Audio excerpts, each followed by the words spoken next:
फिर मंदिर मस्जिद क्यों खोल दिया आपने? अपने पब रेस्टोरेंट क्यों खोल दिया? अपने मूवी थिएटर क्यों खोल दिए? अपने अर्थव्यवस्था के ताले खोल दिए। शिक्षा के मंदिर पर आप कब तक ताला लगाएंगे, है ना? एसएससी की परीक्षाएं लेट हो जाती हैं, हाँ, रेलवे की परीक्षाएं लेट हो जाती हैं, पर्चे भर जाते हैं, पर्चों का रिजल्ट नहीं आता, रिजल्ट आता है तो फिर नामांकन नहीं आता, नामांकन आ जाता है तो जो पत्र है, एप्लीकेशन लेटर है वो नहीं आता, वो उसको आने में 2-2 साल लग जाते हैं। क्या लोकतंत्र खत्म करना चाह रही है?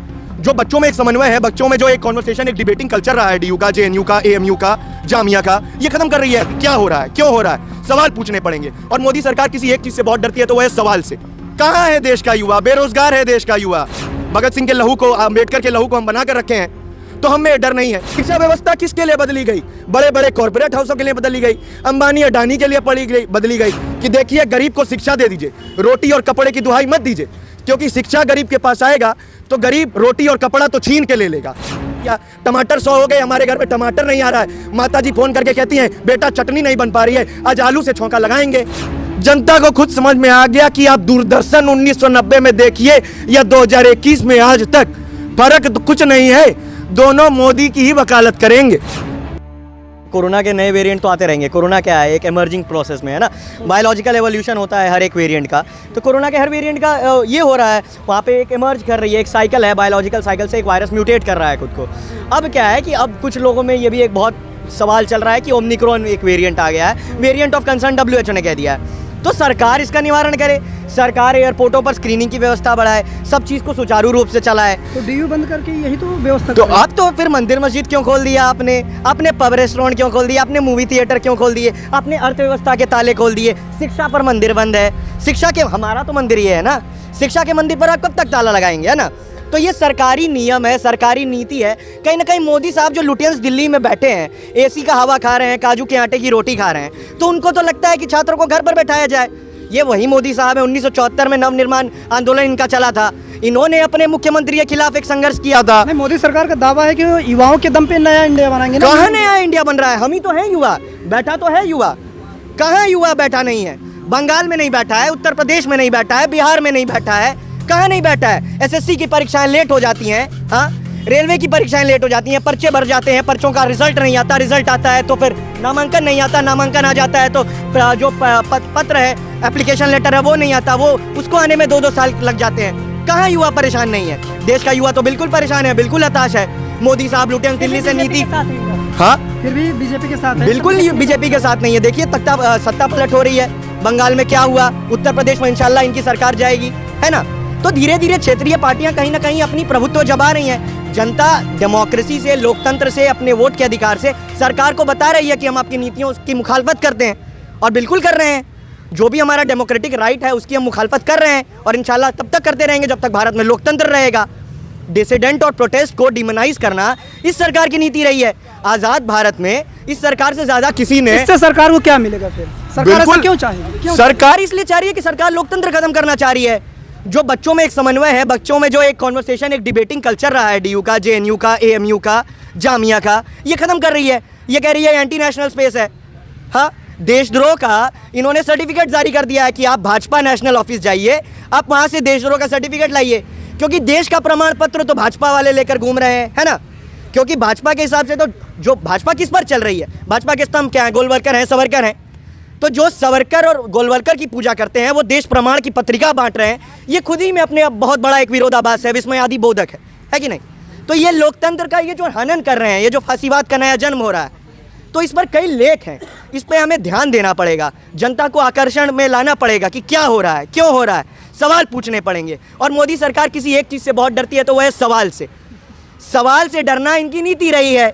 इनकी जो पार्टी का इतिहास रहा है, इनके जो नेता रहे हैं, सवालों से हमेशा डरे हैं। अब सवालों से डरने के कारण इन्होंने राष्ट्रवाद आ गया, संस्कृति आ गई, राम आ जाते हैं, सब आ जाता है, लेकिन सवाल मत पूछिए भैया। एक युवा है आप बताइए कि भारत कितना बदला 2014 के बाद? आप, क्योंकि इनका दावा है कि भारत तो पीछे की ओर बदला ना, महंगाई वहीं है, तेल के दाम आज आसमान छू रहे हैं, टमाटर 100 रुपया हो गया। कहाँ है देश का युवा? बेरोजगार है देश का युवा, किसको नौकरी मिल रही है? अगर ऐसा है तो 2014 के पहले पूरी भीड़ सड़क पे उतर जाती थी, अभी क्यों नहीं उतर रही है? क्योंकि सरकार डरा रही है। CNRC में क्या हुआ? लाठीचार्ज हुआ, जामिया में पुस्तकालय में पढ़ रहे बच्चों पर निर्ममता से, बर्बरता से हमला हुआ, छात्र डर गया है। कुछ छात्रों में है कि वो जो एक भगत सिंह की जो विरासत है वो बनाए रखी है, भगत सिंह के लहू को, अम्बेडकर के लहू को हम बना कर रखे हैं। तो हम में डर नहीं है। जब तक हमारी जीवन रहेगी, जब तक ये आत्मा है, जब तक शरीर है, तब तक छात्र सड़क पर बैठेगा। अच्छा, डीयू कैंपस बंद है, इसके लिए डीयू प्रशासन जिम्मेदार है या सरकार को मानते हैं आप? जी, ये तो देखिए, ये डीडीएमए की कहीं ना कहीं सरकार का हाथ है। ये जो चोर दरवाजे से सरकार अपना हाथ डालती है, वीसी चैम्बर के थ्रू अपने नीतियों को आगे बढ़ाती है, तो ये कहीं ना कहीं सरकार की भी उतनी एक भागीदारी है, वीसी की भी उतनी ही भागीदारी है। अभी 20 दिन से छात्र बैठे हैं, वीसी को कोई सुध नहीं है। वीसी आते हैं सफारी से, उस गेट से चले जाते हैं। उनको लगता है कि छात्र तो बैठे हैं, चिल्लाएंगे जाएंगे। ऐसे ही इनके जो प्रधानमंत्री थे, उनको लगा कि किसान आए हैं, 10 दिन में चिल्लाएंगे, टीकरी छोड़कर चले जाएंगे। वापस में इनको 19 नवंबर सुबह 9 बजे माफ़ीनामा लेना पड़ा। एक सावरकर थे, एक प्रधानमंत्री हैं, माफ़ीनामा की विरासत इनकी छूट नहीं रही है। 3 कानून वापस ले लिए, किसानों का दर्द समझा ना प्रधानमंत्री, हो रहा है। राजनीति करने लगे हैं आप। राजनीति ही तो करते हैं ना। जब बच्चा पढ़ेगा, जब समाज का अवलोकन होगा, मूल्यांकन होगा। जब मोदी 1974 में करते थे तो वह राजनीति नहीं, समाजवाद था। आज जब यहाँ छात्र कर रहे हैं तो इसको राजनीति कह देते हैं, है ना।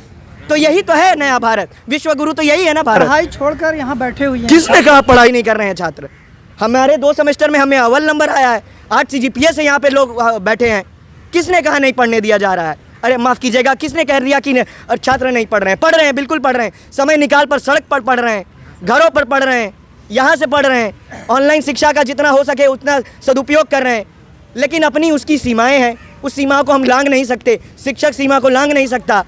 शिक्षक भी कहीं ना कहीं उस हथकड़ी में, उस जाल में फंसा हुआ है, छात्र भी उसी जाल में फंसा हुआ है। तो अब शिक्षक क्योंकि डर गया है, अभी डूटा के चुनाव में उसकी अलग एक राजनीति, उसकी अलग एक धारणा है, उस पर मैं नहीं जाऊँगा। अभी छात्र जो बैठा है, छात्र जानता है उसका लोकतांत्रिक अधिकार है प्रोटेस्ट करना, विरोध करना। तो हम शांतिप्रिय तरीके से कर रहे हैं, 20 दिनों से कर रहे हैं, और हम तो तब तक करेंगे जब तक नोटिस नहीं आ जाता।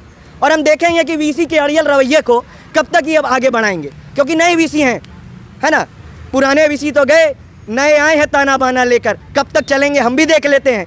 छात्र तो वही है जो 1974 में था, आज 2021 में भी है, बस फर्क विचारधारा का है। अच्छा, NAP का जिक्र किया गया अभी हमारे भाई के साथ। जी, उन्होंने कहा कि इससे जो है पिछड़ा तबका जो है वो और पीछे हो जाएगा। बिल्कुल पीछे हो जाएगा। एक्सप्लेन करिए थोड़ा। पीछे देखिए, जैसे NAP में इन्होंने बहुत चाक चौबंद से कह दिया, बड़े ताने बाने के साथ कह दिया कि जो है कि 3 साल में है एंट्री एग्जिट का स्कीम हमने लगा दिया है। भाई साहब, आप आइए, आप जाइए, बाराती हो गए, सराती हो गए, है ना। इन्होंने एक विभाजन बना दिया। पहले साल में आपको डिप्लोमा कर देंगे, दूसरे साल में सर्टिफिकेट कर देंगे, तीसरे साल में आपको डिग्री मिल जाएगी। अब बताइए, अगर मैं लड़की होता, मैं शोषित वर्ग से आता, 1 साल बाद हमारे पिताजी मेरी कान पकड़ के कहते कि चलिए बेटा आपकी शादी करा लेते हैं, डिप्लोमा तो आपने कर लिया, तो लड़की की तो शिक्षा हो गई, है ना। सरकार ने अपनी छाती पीट ली, कुट के पीठ को थपथपा लिया कि देखिए हमने महिला की शिक्षा के लिए कितना काम किया। और ये सरकार ने जो है कहीं ना कहीं कन्यादान के हिसाब से नीतीश सरकार ने ये कह दिया कि देखिए भैया हम कन्यादान भी देंगे।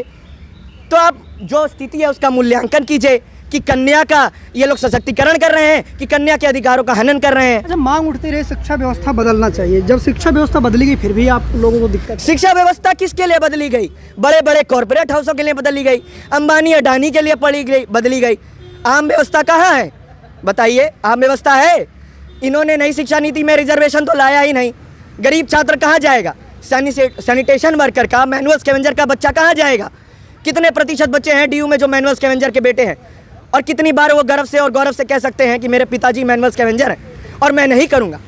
एक बहुत अच्छा एक लाइन था आदम गोंडवी साहब का, बहुत पहले उन्होंने कहा था कि देखिए गरीब को शिक्षा दे दीजिए, रोटी और कपड़े की दुहाई मत दीजिए, क्योंकि शिक्षा गरीब के पास आएगा तो गरीब रोटी और कपड़ा तो छीन के ले लेगा। और अब यही कह रहे हैं मोदी साहब, हम रोटी कपड़ा तो आपको दे देते हैं, शिक्षा से आपको वंचित रखते हैं, क्योंकि शिक्षा आ जाएगी तो आप में लड़ने की एक कहीं ना कहीं नीति आ जाएगी, लड़ने की एक स्वभाव आ जाएगी, और मोदी साहब उसी से डरती है। अच्छा, एक बड़ी बहस छिड़ी हुई है देश में निजीकरण को लेकर। आप छात्र हैं, युवा हैं, आप कैसे देखते हैं निजीकरण? निजीकरण किसके लिए हो रहा है?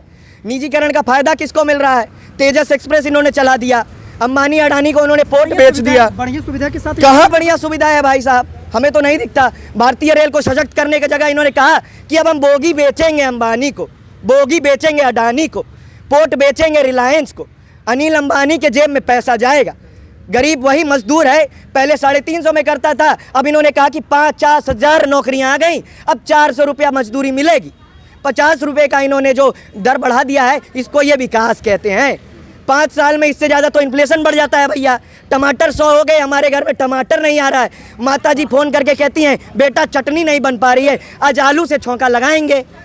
तो यही तो विकास है, यही तो विश्वगुरु बनी है भाई देश। फिर भी बीजेपी का जनाधार बढ़ा हुआ है ना। कहाँ जनाधारी, मैंने तो कह दिया ना, उदाहरण सहित मैंने कह दिया, सत्ता से तो ये लोग वंचित हो रहे हैं। अभी इनको लोग उत्तर ABVP का प्रदेश, सर्वे देखा था आपने? एबीवीपी का मैं सर्वे क्यों देखूंगा, मैं निष्पक्ष सर्वे देखूंगा ना। जो देश मीडिया की, भी सही नहीं है। जी बिल्कुल नहीं है। देखिए गोदी मीडिया का जो कॉन्सेप्ट है ये तो जनता में आया ना, ये कहाँ पॉलिटिसाइज हुआ। जनता को खुद समझ में आ गया कि आप दूरदर्शन 1990 में देखिए या 2021 में आज तक, फर्क तो कुछ नहीं है, दोनों मोदी की ही वकालत करेंगे। तो कहाँ है लोकतंत्र का चौथा स्तंभ, हमें तो नहीं दिखता, छात्रों को नहीं दिखता। अगर छात्रों को दिखता तो रोज बात होती। ये तो आपकी बड़प्पन है, आपके मीडिया हाउस का बड़प्पन है कि आप आ रहे हैं छात्रों के मुद्दे पर बात कर रहे हैं।